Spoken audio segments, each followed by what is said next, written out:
Hey, on se retrouve pour la review du chapitre 114 d'Edens Zero. Aujourd'hui, je vous propose un petit dessin de Becky en bikini. Bon, en vrai, le bikini, c'est surtout parce que c'est plus rapide à dessiner, même si j'ai un peu abusé sur certains aspects, mais bon, ça va.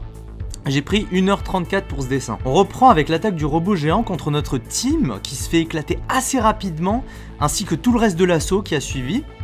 Ensuite, on part sur un petit teaser du passé de Clean, où son frère nous explique qu'il ne faut pas qu'elle ressente des émotions, et que le device qu'elle a dans les cheveux sert à ça justement.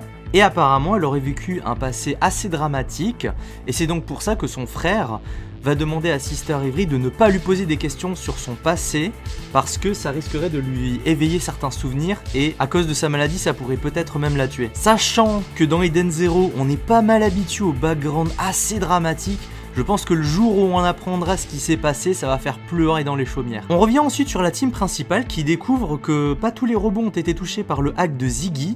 Et on a eu droit à une petite scénette avec le pauvre Shiki qui voit son nouveau compagnon en train de se faire détruire juste après qu'il ait promis de l'aider, avec un petit plan typique de shonen avec le héros de dos prêt à casser des bouches. Cependant, ça n'ira pas bien loin car ils se font maîtriser en 2 secondes par le nouvel ennemi qui se trouve être un sbire de Nero qu'on avait déjà vu avant avec 2 autres personnes, qui a une tête typique de méchant et qui a un pouvoir de glu. Donc pouvoir typique d'Edens Zero.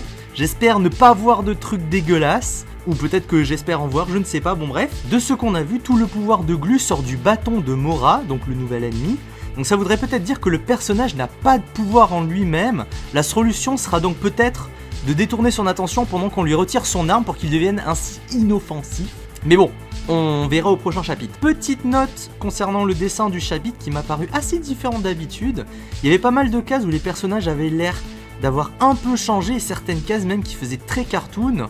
C'était pas dérangeant mais je pouvais pas empêcher de le remarquer. Voilà, bon mais cette review était assez courte. On se retrouve la semaine prochaine pour le prochain chapitre. N'oubliez pas de vous abonner et on se dit à la semaine prochaine pour Edens Zero. Bye bye.